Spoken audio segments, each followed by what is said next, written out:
G'day bike riders and spirited travellers. Today I'm riding from Geelong train station to the Spirit of Tasmania Ferry terminal at Corio Quay. It's about a 5.5 kilometre ride. The Spirit of Tasmania terminal was moved to Geelong in 2023 and put in an industrial port facility that looked pretty unkept. There were some upgrades undertaken to improve the aesthetics of the area and some investment put into the short section of road reserve right in front of the terminal. There are three options to get to the ferry terminal when arriving in Geelong by train with your bike.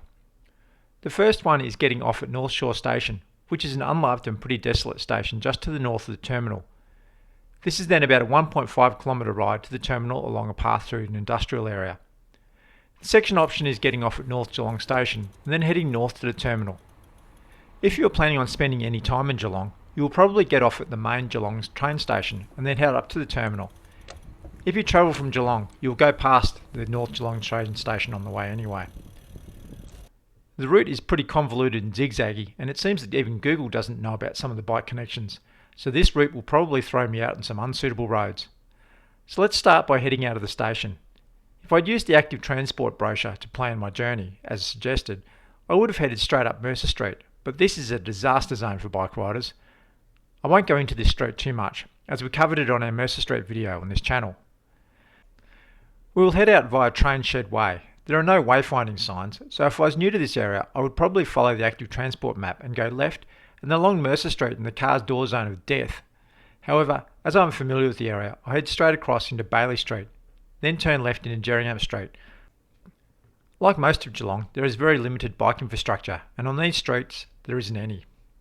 Heading down past Deakin University Waterfront campus, this would be an ideal location for bike infrastructure, as uni students are often big users of bikes for getting to class.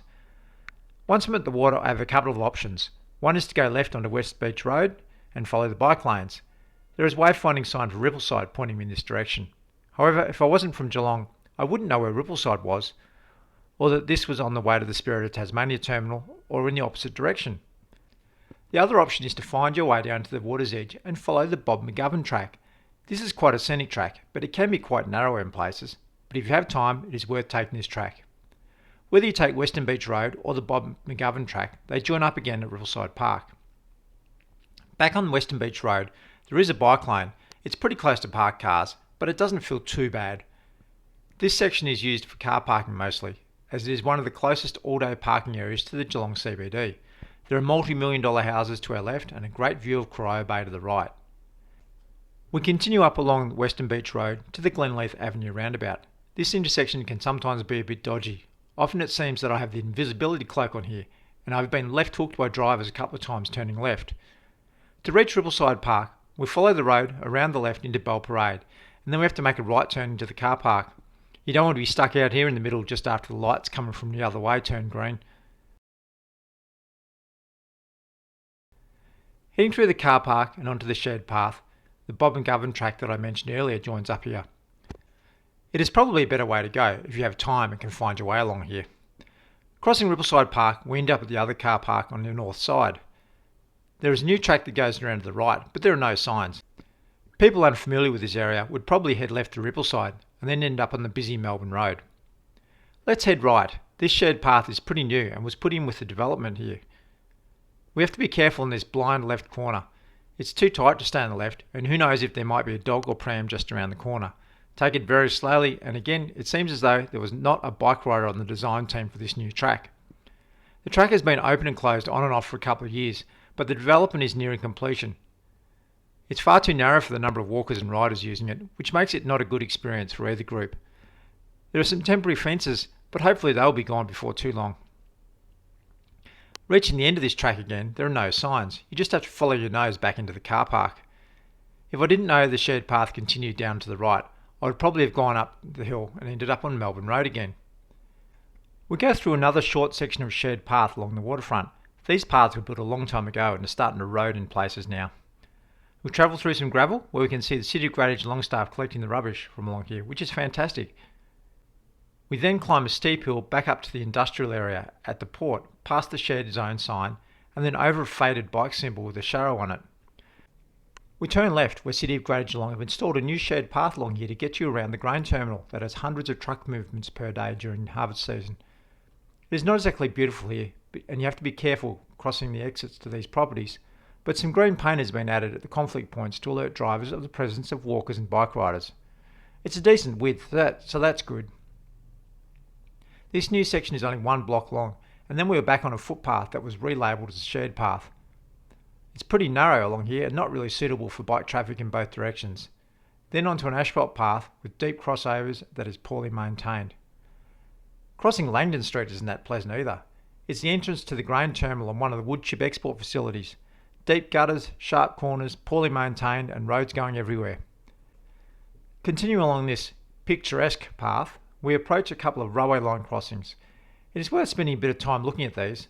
These were poorly designed in the first place with really tight corners that are hard to get your bike around, and a cyclist dismount sign. I'm still waiting to see a drivers get out and push sign at an intersection like this. The corners were so tight and the design so poor that someone or some people have removed the fences, resulting in a big step. I know of a few crashes at this drop-off where people haven't seen it. My mate's 80-year-old father crashed here a couple of months ago and ended up pretty injured. City of Greater Geelong's solution to this is not to redesign the crossing, but to put the fences back in, only for it to be removed again a few weeks later. Infrastructure needs to be designed for the people that use it, and it needs to be fit for purpose. The crossing itself is absolutely atrocious. You need nothing short of a full suspension mountain bike to cross this line.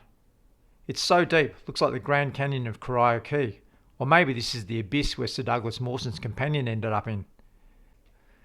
It's also so damaged, even if you did dismount here, it's pretty unsafe for anyone walking unless you have your hiking boots on. By the looks of this tyre here, it seems like someone must have hit the lip and the crossing a bit too hard and destroyed their tyre.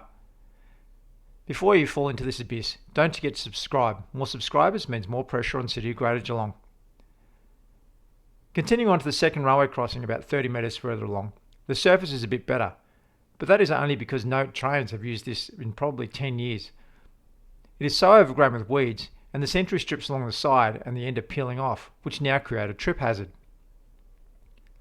We're almost at the Spirit terminal now. The path has been rebuilt along the front of the terminal, so anyone driving here by car sees this new bike path and thinks how wonderful it looks. They can't see what we just rode through and how poorly connected it is. Was this new bit of shared path just a cosmetic fix out the front of the terminal? We've reached the terminal, but before we go in, I just thought I would show you a section a bit further on towards North Shore, where the shared path crosses the main entrance to the port. This crossing is brand new infrastructure. The path has zigzag in it, but if you're not familiar with it, and most people on their first crossing here just see the open road and ride straight ahead. But there is a near invisible curve that can bring you off if you don't see it. In low light, at about the time you would be boarding the Spirit in the winter, the curve is invisible. There was a photo of this posted on a Facebook group called Why They Don't Ride in the Bike Lanes. Here are a few of the comments. This one from Craig. Yes, I know it's there and I still have ridden straight over it.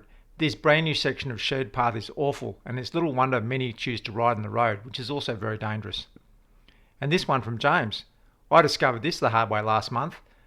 Even after I dropped off the edge and looked back, it still wasn't clear where I went wrong. And from Charles. The fact that you don't see that 90-degree left, I'm sure I didn't, and rode straight into the road, there's a nearly invisible log curb right there to punish you for doing so. So if I was a bike tourist and I was heading to Tasmania on the Spirit, and there are quite a few, after that experience I think I'd be pretty relieved to be leaving Geelong and getting on the boat. Imagine coming the other way riding off the Spirit. You would be wondering where you'd been dumped, and if you could find your way out without falling to the Grand Canyon, lost in the weeds, lost on a disjointed path, crashing into a hidden curb, or ending up having to ride on Melbourne Road.